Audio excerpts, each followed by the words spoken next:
Porque as armas da nossa milícia não são carnais, mas sim poderosas em Deus, para a destruição das fortalezas, destruindo os conselhos e toda altivez que se levanta contra o conhecimento de Deus, e levando cativo todo entendimento à obediência de Cristo.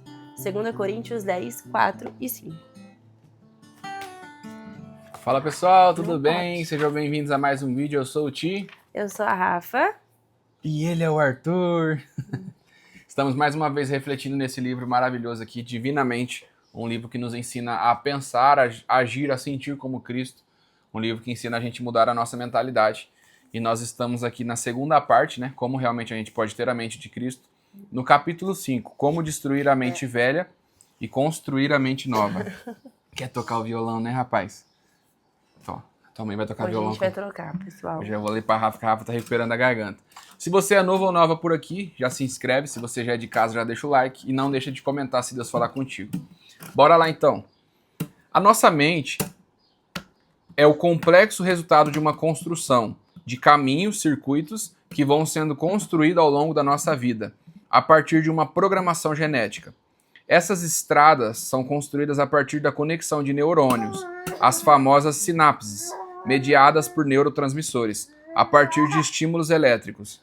Vamos ser sinceros, é uma engenharia divina e muito complexa para que o nosso entendimento seja capaz de compreender tudo. A neurociência tem contribuído muito na compreensão dos nossos muitos fenômenos cerebrais complexos, tais como a neuroplasticidade. Até pouco tempo atrás, pensava-se que o cérebro continha uma estrutura inflexível que gradativamente ia se deteriorando com o passar de todo o tempo. Mas hoje a gente sabe que ele pode ser moldável e renovado, confirmado mais uma vez o que a palavra de Deus nos ensina. O cérebro ele é plástico e ele pode ser renovado. Glória a Deus por isso. Como se dá esse processo de renovação? Vamos lá. Algumas coisas são importantes dentro desse processo da construção de novas estruturas cerebrais. Paulo, divinamente inspirado, nos revela que a neurociência comprova. Os nossos pensamentos estão envolvidos de forma central no processo de construção dos caminhos cerebrais pelos quais andaremos ou nos aprisionaremos. E esse caminho pode ser exemplificado a partir de 3 verbos: crer, criar e crescer. Vamos falar sobre cada um deles. Crer. O que sabemos hoje sobre as construções cerebrais começam com crenças. Quando depositamos confiança e cremos em algo, de forma voluntária ou involuntária, processos cerebrais começam a acontecer para transformar aquela ideia em ação.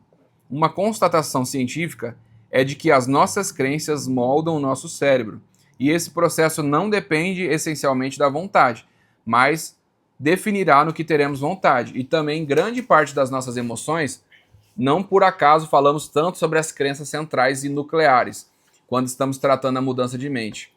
Trata-se daquelas crenças que são formadas desde a infância, se solidificam e se fortalecem ao longo da vida. São o nível cognitivo mais profundo, sedimentado com ideias rígidas e que dão a estrutura para todas as cadeias dos pensamentos. Podem ser sobre nós mesmos, sobre os outros, sobre o mundo e também sobre Deus. Não é por eventualidade que o Senhor nos propõe um convite à fé, como porta de acesso a essa nova mentalidade, já que essa confiança cria conexões cerebrais profundas em aspectos centrais da nossa identidade. Segundo ponto, criar. Este é o segundo princípio a ser entendido. Tudo que nós cremos cria algo em nós. Por isso a Bíblia vai nos ensinar que a fé sem obras é morta, porque toda fé verdadeira cria algo em nós. É impossível crer sem criar. A questão é que nem sempre cremos no que devemos. Diante dessas considerações, nosso desafio é acreditar na verdade, pois esta criará caminhos livres enquanto a mentira construirá labirintos, ou verdadeiras fortalezas que nos aprisionam. Como Cristo assim nos ensinou, a verdade nos liberta. E por lógica entendemos que se a verdade liberta, a mentira é o que escraviza. Terceiro ponto, crescer. Um terceiro princípio importante é que tudo aquilo que o cérebro cria tende a crescer. A partir de uma crença, sinapses acontecem, caminhos cerebrais começam a ser construídos. Quanto mais esses acessos são executados e transformados em comportamentos, mais neurônios e vasos sanguíneos são trazidos para esses circuitos. A consequência é que tudo que se repete cresce. em estrutura, como os nossos músculos, que quando exercitados, eles crescem, quando não, hipertrofiam. Assim, quanto mais novo o nosso cérebro crer, mais vai criar, e quanto mais criar, mais vai crescer. A consequência desse princípio é que, desde antes do nosso nascimento, estamos construindo o nosso cérebro. Por isso, muitas fortalezas já estão construídas e demandarão mais trabalhos para ser desconstruídas. Essas fortalezas citadas por Paulo estão fazendo referência às penitenciárias que os romanos usavam. Vocês já devem ter ouvido falar da fortaleza Antônia, em Jerusalém, para onde Jesus foi levado na noite da sua prisão. Fica mais simples de compreender esse conceito quando nos lembramos das conhecidas palavras de Jesus aos judeus. João 8,32. A verdade nos libertará. Por consequência, podemos crer... Ele está tirando a paleta, né? Uhum. Por consequência, podemos crer que se a verdade que liberta, a mentira nos aprisiona. Podemos formular, então, o seguinte raciocínio. Uma mentira ou uma meia-verdade, que foi acolhida como uma crença, vai criar conexões e circuitos disfuncionais, crescendo e nos aprisionando em comportamentos e em relacionamentos viciosos, bem como patológicos. Não é coincidência que a verdade do Evangelho vai nos libertar das fortalezas e transformar os labirintos em caminhos, e as prisões do pecado em jardins de obediência. Com o resultado desse entendimento, precisamos olhar com compaixão e graça para a nossa construção cerebral, que será a matéria-prima da transformação de Deus em nós. Cada pensamento rendido a Cristo é como um tijolo da matéria-prima que Deus nos deu e estava fora do seu devido lugar, deformado, preso nas fortalezas das construções humanas. Precisamos zelar por todos os nossos pensamentos, pois eles serão tijolos que construirão os caminhos que nos levam ao centro do propósito de Deus em nossas vidas. Na prática, desconstruir fortalezas e construir novos caminhos é muito possível, e é o que hoje chamamos de neuroplasticidade.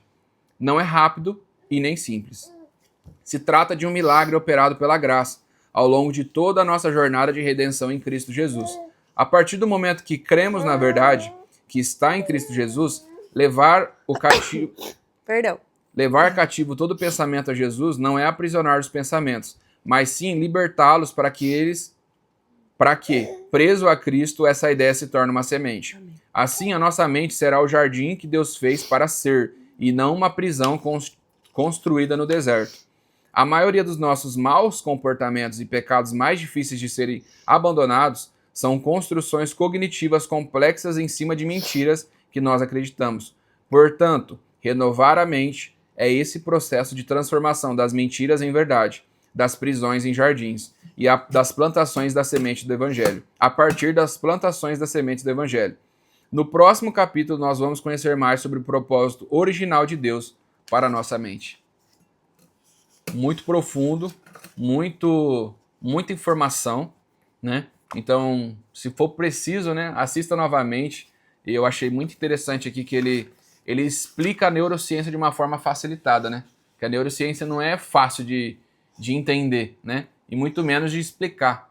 Tem alguns livros que eu tô lendo de neurociência ali que, tipo assim, você vai ler 200, 300 páginas para você entender o que ele resumiu aqui, que a nossa mente ela é moldável, ou seja, a gente precisa ressignificar ela, a gente precisa trazer uma nova forma a ela. E ser transformado pela renovação da nossa mente é isso, é a gente mudar a nossa forma de pensar. Porque muitas vezes aquilo que a gente entende que é uma verdade, na verdade é uma mentira. E a verdade nos liberta, a mentira nos aprisiona. Então que você possa passar por esse processo de renovação através dos 3 Cs, né? Crer, criar e crescer. Você tem alguma coisa para comentar, Rafa? Que o Senhor possa ter falado ao seu coração. Amanhã nós nos vemos aqui novamente. E amanhã vai ser o capítulo 6. Como cultivar a mente com os pensamentos de Jesus. Então, se eu fosse você, não perderia amanhã, né, Arthur? Hein? Que você tenha aí uma terça-feira abençoada. Tamo junto. Nós nos vemos amanhã. Tchau, tchau.